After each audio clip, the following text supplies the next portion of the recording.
Hello. I am Miranda Benson. If you are new around here, I am a mom of 3. I love sharing my makeup routine that has totally transformed my day-to-day and made things a lot more simple in my life. Like I said, I'm a mom of 3. So I've had 3 babies. They were actually born within 3.5 years of each other.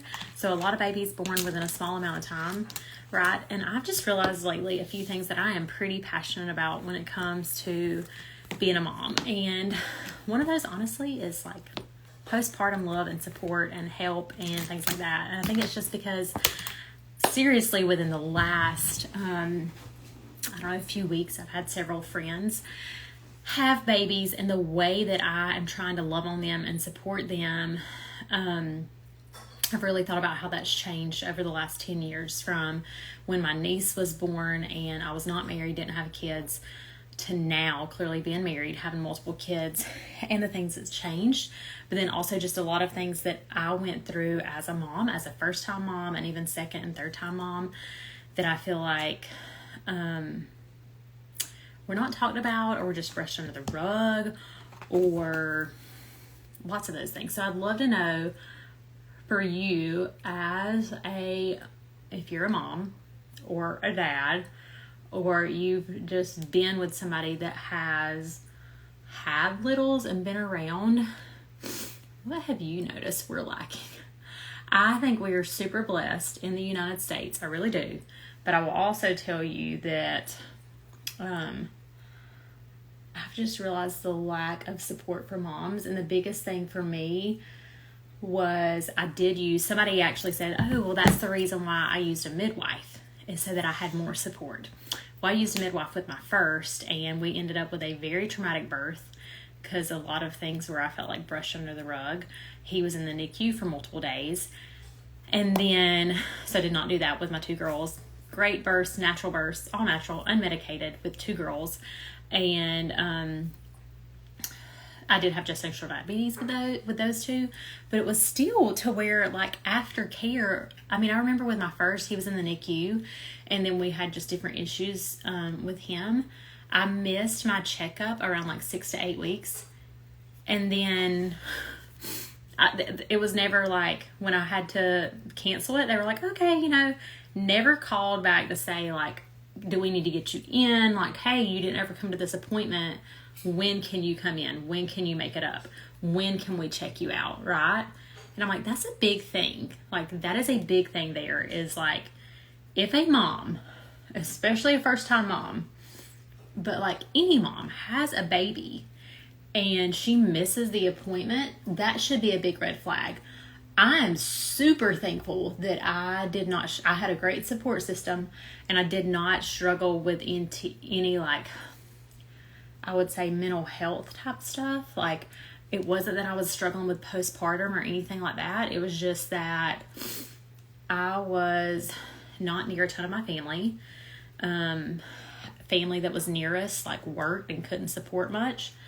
We had help with, like, meals and stuff, but it was just different. My husband went straight back to work, and I just felt like there was, I don't know. It was not, when I think about what a mom should get, and I think about all the appointments and everything that we have leading up to having a baby, and then once we have the baby and the baby is here, it has all these appointments, but we're not still, like, checking in on the mamas. Can you go in there and eat your snack, and then I'll be in there in just a second, and we'll make our kitty? Yeah? No, it's a Lancey. Okay. We're going to make a little craft in a second. So, but yes, okay, I see a comment. Sorry, they're just like popping up now. Some of the comments don't ever pop up. I don't know what it is. Something's up with my phone maybe. Sleep consultant can be helpful for sure. I do feel like knowing expectations as far as sleep for an infant, I think every mom... Like, I think a nice gift for a mom would be, is like getting her a sleep consultant, getting her like the consultation or a package or something like that. That would be a phenomenal baby shower gift, because so many moms don't know about, I was blessed where I had friends walk before me, right? And they talked to me about infant sleep and like what was expected. They talked to me about a few different books I should try and I should read. And luckily I'm the type of mom that for me, I have always done like a flexible routine, not a like rigid schedule. And that works for us. So I kind of would always go off of like wake times. Like, okay, about how long should the baby be awake before they need another nap? And I would pay attention to their sleepy cues, right? And kind of know when they should or shouldn't be napping. I really think that helped my mental health. That helped me to get sleep. That helped me to not be, like when a baby is overtired, a baby doesn't want to sleep, right? And I don't know if you know that. A lot of moms I feel like don't know that, but for me, that was a huge thing for me. Now I have friends that thrive off of like a very rigid, precise schedule. And I think you have to know what works for you as a mom and as a family. For us and our family, especially with 3, the like very rigid schedule didn't work. Now, compared to a lot of people, our schedule probably does seem rigid because we do like, I mean, our kids still typically are in the bed by, both of the girls are asleep by like 7:15, and Everett is asleep by 8, typically by around 7:30, but usually by 8.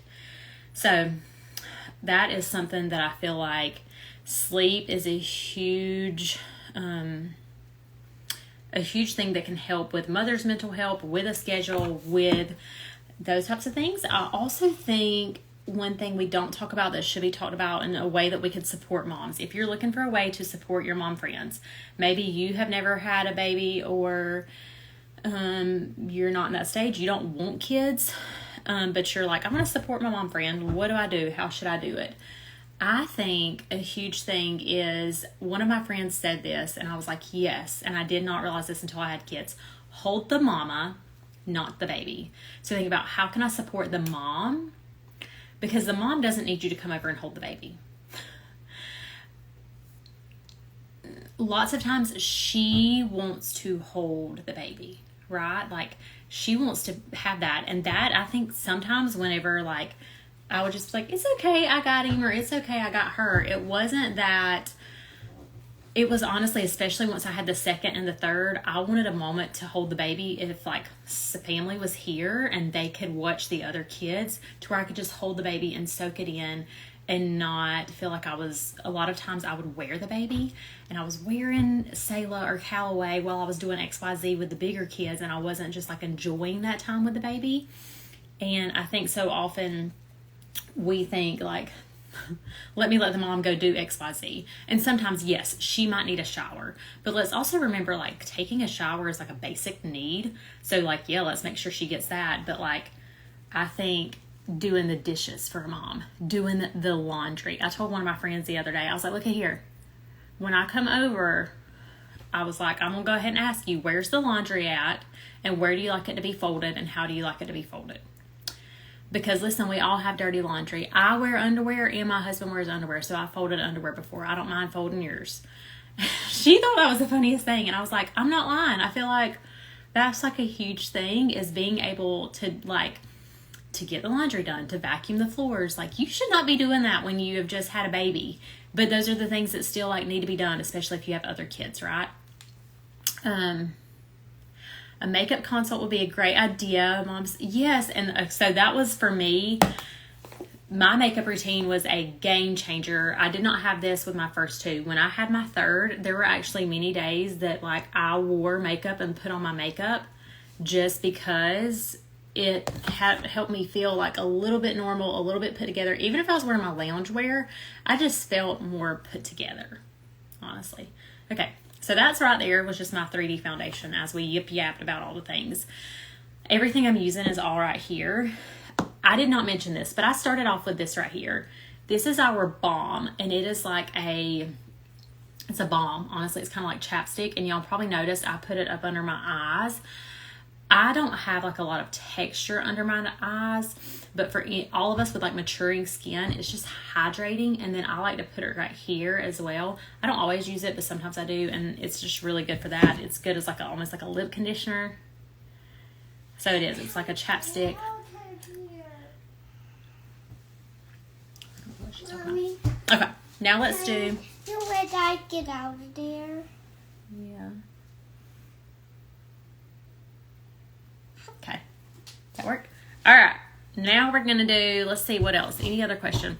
Loose schedules helps mom know what's coming next. And we always did. This is something that worked with us. Is baby wakes, we do eat, play, sleep. There was, of course, when a baby is a tiny baby, we would nurse to sleep because they're not up long. They're awake, ready to eat, and then they're almost back to sleep, right? And so we would do that. We would do eat, wake, sleep. And so, or eat, play, sleep. Honestly, when they're tiny, they just are awake for a little bit and they go back to sleep. But I tried not to nurse to sleep to create that habit. But I'll be honest, I'm not the mom that's against nursing to sleep if we need to do that. So I did that a lot. I always tried to do the eat, wake, sleep. And that was just because also the health, as a speech therapist for myself, I didn't want a baby sucking, I always nursed, but if they were going to bottle feed or whatever when I was away, I didn't want them to need a bottle and suck on that bottle until they went to sleep. And then you think about the hygiene, their teeth, breaking that habit once they're older of them wanting a sippy cup of milk to drink before they go to bed. I don't know. That just always, I was I don't know about that. So those are a few random thoughts. As I apply my makeup this morning, I want to continue this chat. I would love to just hear more from you moms that have gone through that postpartum area. What trend, what worked for you, what didn't work for you, what you wish you would have done, maybe what you did do differently once you had others. But I would love to know. So if you watched what I did and you do think a makeup consult would be great, I would love to chat with you about putting everything you use in a compact like this. I used this one compact for my whole face just then. Literally, we actually only used 4 tints. We used a brightening shade, main shade, contour, and this lip and cheek color for our whole face. Y'all have a good day. Let's chat some more. Let's keep the conversation going. I love chatting about postpartum, motherhood, breastfeeding. Love it all. Y'all have a good one. If you would like your specific colors, you can comment here and say match, and I will recommend your personal colors for you and your skin tone and your needs.